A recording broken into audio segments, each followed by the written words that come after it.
something that you're ready to take on? You're mature enough in your wrestling, in the business, and you feel like you're ready to take that mantle?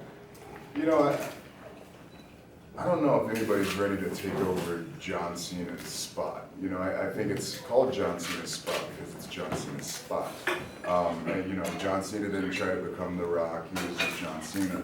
My goal is to not be the next anything, it's to be the first Roman Reigns. You know, and that's what people are they're gonna see over time. Is I'm not gonna do it anybody's way except my own. That's the only way that's true to me, and that's the only way I can do it. So for me, as long as I stay true and you know, I always remember where I come from, where I want to go, and who I am, I'll be fine. So anything, you know, the way I look at it, as long as I wake up, I can handle anything under the sun. What are your thoughts on Brock Lesnar resigning? I think it's great. You know, it doesn't affect anything for me. It really doesn't. As long as he shows up Sunday, everything will be fine. As long as we go and get in our fight, it'll be fine. I think, you know, in the overall scheme, I think it's great. I really do. I think Brock Lesnar belongs in the WWE. That he's been a part of the WWE for a long time. He's done a lot of great things for us. I think it's a great opportunity for the WWE to lock down a great performer. And I think it's good for Brock and his family. So hopefully it secures his future even more, and he can do the things that he needs to do for his family. We have a question back here in the break. He's got his hand up. Afternoon, Roman. Rob Lee from The Sun. Speaking to Paul Heyman this morning, asked him how he felt about whether Roman Reigns might ever be a Paul Heyman guy, and he's pretty positive about it. What do you think about that? Potential Paul's future? a pretty positive guy. Yeah, and if you start drinking Paul's Kool-Aid too much, you start believing he's God or something. Paul's a great talker. We could sit Paul in here, we could listen to him all day long. You know, and of course he's always trying to get a new Paul Heyman guy because he's got his name before the guy. I'm Roman Reigns. I'm never going to be another man's guy. I'm my own man. You know, I was taught, you know, to be strong in what I believe in and stand for what's right, and that's what I'm doing. Thank you. Hi, Russ Wickman, Hollywood Life. What happens Monday if you lose Sunday? I'm gonna wake up and I'm gonna go about my day. It's you know, my goal is to capture this moment to capture the WWE World Heavyweight Championship. I'm not gonna think of anything else. I'm not thinking of any other scenario. But like I said, as long as I wake up, I can handle anything under the sun. It's you know, it's a great opportunity. It really is, and I mean, I would do a lot more than kick myself if it slipped through my fingers. But when it comes down to it, it's, you know, there's more to life than one failure or one failed attempt. But I'm not even looking at it like that. I'm going in there focused. It's time that WWE Championship goes town to town to town to town to town to overseas, town to town to town to town to town, to back overseas to domestic town to town to town to town to town. So that's my goal. I'm not thinking of failure. Mike Lane of CBS Radio. Let's go the other route. You win Sunday. Who would you like to wrestle with, defend the title against this coming year, other than Brock again?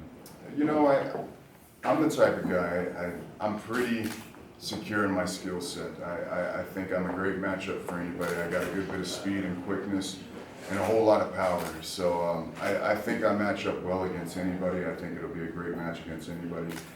Just going off the landscape of where we're at, I think Seth Rollins is a good pick. I think he's a great performer, a smart, cunning guy with a strategy for everything. And I think he has a nice master key to the whole situation, being the Money in the Bank contract. So I would, instead of trying to, prance around me and hide in the shadows, just step up like a man. I'll put the title right here. You put your stupid briefcase right there, and we'll fight over it. You know what I mean? And if you win, you take it off. I win, I'll take it off. That's simple. Follow-up. You guys as the Shield have gone on when you broke up.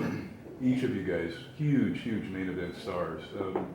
Did you guys come together during NXT? You guys wrestled prior to NXT, then you came in. And tell us about that NXT experience. No, we didn't come together. We were fierce competitors, to be honest. But what the Shield did, it created a vehicle to take us to the dance. It allowed us, it gave us an opportunity and created a path for us. So it, where we you know, where we weren't opposites, that where we had our similarities was we were those fierce competitors that wanted more. We wanted to be top guys. We wanted to make this place better. We want to leave this place better than we found it. So I think, you know, between our, you know, the three of us, what happened in the Shield was just magic. Nobody knew that was going to happen. It just did. Chris Hampton's after it. Weren't that good? You are you're one of the number of NXT guys on the card this year, and you just see the NXT system getting better and better. Who do you see being the breakout star next year? There's so many good guys down there, man. I really enjoy the NXT product, you know, and I'm always going to be, you know, a fan of it, and a lot of me's going to be down there because that's where my big opportunity came, and I'll never forget that. With that being said, you know, you gotta look who's revolving around that NXT title, and I think you got guys like Sami Zayn and Adrian Neville. I think Adrian Neville was a good pick, a guy who has it. You know, he has whatever it may be. He has something special, and I think if you give him an opportunity, he's gonna start something special, and that's what it takes. You just need somebody to open it. Somehow that door needs to open, and you need to get through it, and then the world sees you, and you never turn back. Robin, Jan Murphy, QMI Agency, Canada.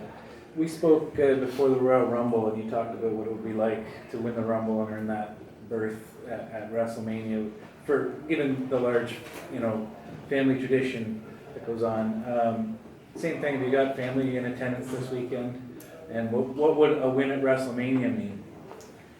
If you've probably ever heard anything about our family, we've run through some comps. We have a huge family, and we're on the West Coast, so yeah, we're gonna have a lot of family in attendance. You know, I flew the what I like to call the Pensacola wing portion. We're all over here for the most part, but that's what's so special about this Mania for me is it really, you know, when you look back, it feels like it was just fate, like it was supposed to be. You know, so many different things happened to me in the past couple of years, and then to end up in a 49er stadium, main eventing WrestleMania. I've been a diehard 49er fan my whole life, pretty much my whole family is. We still have hundreds of relatives over here on the West Coast, so for me, it seems like it was meant to be, and I'm just enjoying the ride. Did you grow up in